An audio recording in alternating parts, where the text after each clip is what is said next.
Hello guys, this is Adam and today we are taking a look at Hi3D. Hi3D is basically a tool that is powered by AI, and I know we all have our thoughts about AI, but we will get to that in a second.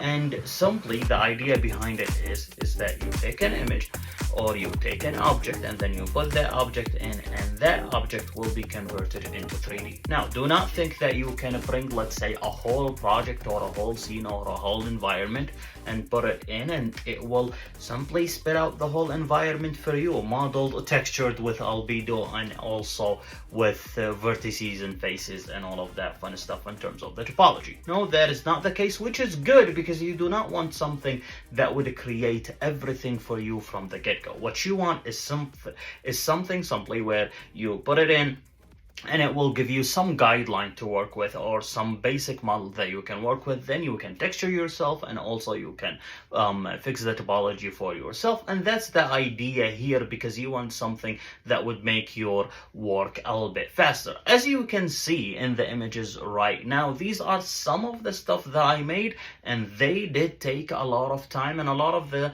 time I thought, you know what, there are some assets that are simple that I wish, they just exist. Now, definitely there are some markets and such, but why you spend money on each object that you want to buy or whatever that might be? And most of the time these are not to your needs or, for example, match the quality that you want. So the best bet or the best idea here is that you get a tool such as Hi3D. You'll put the stuff in, and then as soon as you put them, you will be good to go and you have that model for you to work with, which we will be taking a look on how that does work. For example, using Maya, we will bring a table in, and then that table we will be taking a look at, and then we will try to create a whole project with the help of Hi3D so you can get a better idea. Now, if you want to check Hi3D for yourself, definitely check the links in the description and also the pinned comment. And with that, let's get started.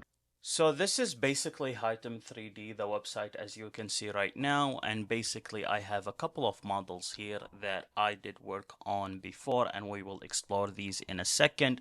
But basically the idea is that you can 3D generate things by importing images from your local computer, for example, or you can do text to image. I like to do a lot of stuff that is related to hard surface modeling. Let's find some images. So basically it's being uploaded, and then I'm just gonna go ahead and click generate. And while this is rendering, let me show you the stuff that I typically make and what I am trying to use this tool for to help me achieve those things a little bit faster. So as you can see right here, this is typically the stuff that I make. So I do have here a cabinet, and then that cabinet has like a perfume right here. This is a body wash or something like that. Basically a placeholder for what to expect and what I want to achieve, and I need to be filling that. This is here. The initial idea for this one was I wanted a mirror to be added here,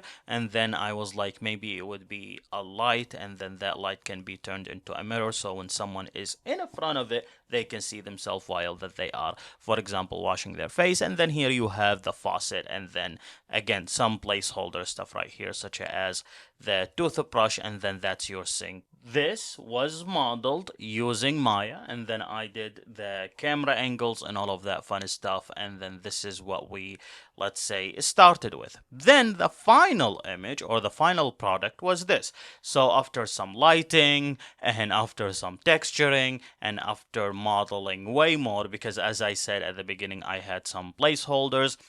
And then here I end up having some napkins that were blue. And then here I have some towels at the bottom. Here it was actually, you cannot see it, but this one, it's like a holder, not a cup holder, but a holder for toothpaste or a body wash or something like that. So basically it would be put inside. I made it, and it's a bit rocky, and I really like the lighting on top of it. So you can see it right here. And then also here I do have some random stuff as well. Again, Not necessarily placeholders, but this can be like something that you can put water in, and there at and then here I am sure this is like a soap holder where it's basically you put soap inside and then you smash it, then the soap comes out so you can wash your hand with it. So it's here. So the model is done and we have it right here. I'm actually curious to see how it end up being. Not bad. I love the top. The top is excellent. I can now. Okay. So the top is actually really good and the texturing for that is good. I believe this is UV'd already. And then here at the bottom, same case, even though probably someone would not look at that from the bottom. But I do not like the bottom as much. The top is definitely good, but the bottom is bad, but that can be fixed. Now, what I am having a little bit of issues with is the metal. The metal in terms of the material and also how it's rendered. It's not a quiet, hard, surfacey as much as I like it. The edges, they are not as sharp as I would like them to be. So that's definitely something that you can bring on and then change. First of all, the reference image that I had, it was a black, and then here it's metally. Depending whether you want that or not, my issue with it is not necessarily the color, but as much as the not the texturing, but the modeling of it is not as sharp as I would like it to be, but that can be fixed, of course. Now let's see the white diffuse. So the white diffuse is right here. The white diffuse is much better. I like the white diffuse more. I would honestly probably take the white diffuse and just texture it myself and add the textures that I want. Maybe using something like Unreal Engine or maybe using V-Ray through Maya or a Blender or whatever that might be. So now you might say, okay, this is great, but I want to fix it. So let's download it and take a look at it. That's great. So let's go here. Here it has JLB.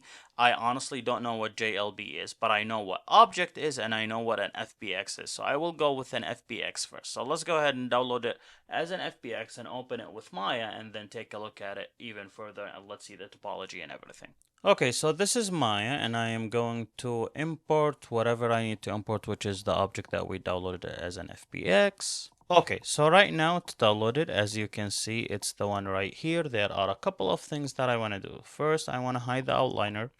Then after I hide the outliner, I want to zoom in. Now we will talk about the topology and everything in a second, but let me set up the scene. So first of all, I want a plane, and then I'm just gonna increase it a bit, then control A, and I want that plane to have 1 by 1 subdivisions. So basically that.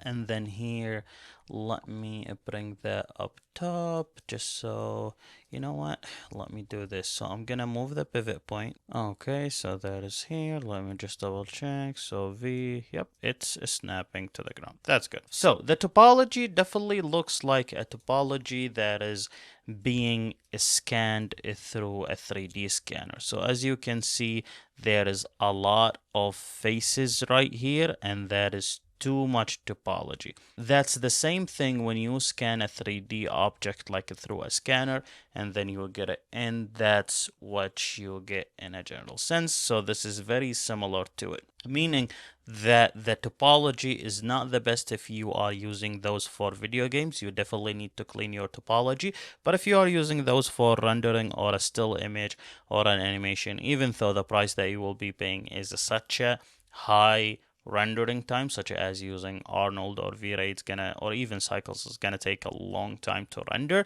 But if you clean it, then your life would be much better. Other than that, when you bring it into the software, there is no issues with that at all, and it's working just fine. And now through Hi3D, I have the second image, and then I'm gonna choose quality and then put everything the same, where I have 2.0, and then I'm just gonna go ahead and hit generate. Now, while those two objects are being made, essentially, let's take a look at the table again, but this time with version 1.5. Definitely the steel is better. The bottom is much cleaner, which is good. And we have some bumpers at the bottom. Okay, so the first model is complete, and I do like how it looks. I would like to fix these over here, but I am so happy with the rock. I am happy with these that's supposed to be flowers at the top. So both items are now done. So this is the first one right here, and that is the second try of it. And then this is the second item. Even though it's a very boxy shape, I need to cut it down. I am okay with it, so I'm going to download it, and then we will bring it to Maya. And as you can see, the box is right here, and it's definitely funny looking. Basically, I just made the box, and I am not worried about the up top and such, because I am just, by the end, I want to render for this image right here. But I want that box, resize it, and then bring it right there.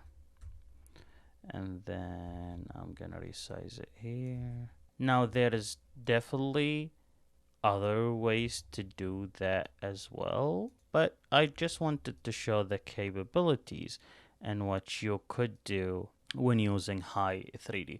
Now granted, this took me, I thought it's gonna take me like half an hour or something. Like, this is gonna take me less than 15 minutes to get it all done. There you go. So I just want it like that. Awesome. I think that's good. Now I'm gonna bring the second object, which is here at the bottom. Now I'm gonna bring it up top and just place it where it needs to be. So let's go in here, bring it back, and resize it. Then let's see how it's being resized right here. Honestly, that's quite accurate. So let's do this. And just to bring it right there. Perhaps I'm gonna do that a bit. Wow, that is a match of 1-to-1. The view to be side by side. Here we go. And for this, I'm gonna change it to camera. And this is perspective. So that's good. That's basically better because now I have two. Let's do a wireframe for this one. Very nice. Very, very, very nice. I like what I am seeing. This is actually good. If I go back to the normal view, I do have everything that is needed. So here, beautiful. So the image, it's right there.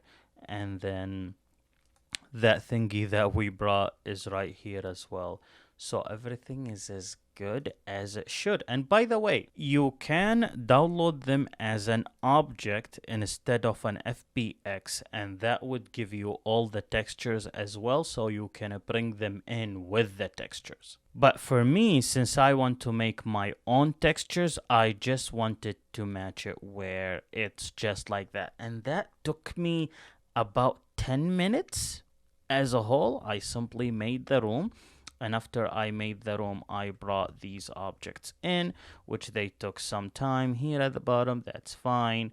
And then I like what I see, and this is actually good. And I just hit that face because I want to see the sides, and then probably I'm gonna do the same for that. So basically, so I just can see it from the sides. But overall, this is actually good, and I like what I see. And then when we go in here and then also wireframe it, basically it's giving us everything that we need to, but I will keep it that way. This is actually great. And if you want to try something like that for yourself, check the pinned comment and also the description, and hit the like button and subscribe while you are there. And simply, that's the Hi3D tool. It's basically there to make your work a little bit quicker, but it's not there to do the art for you. And that's something I can get behind, rather than something that you just put an image in and then it will just give you another image and then you are good to go.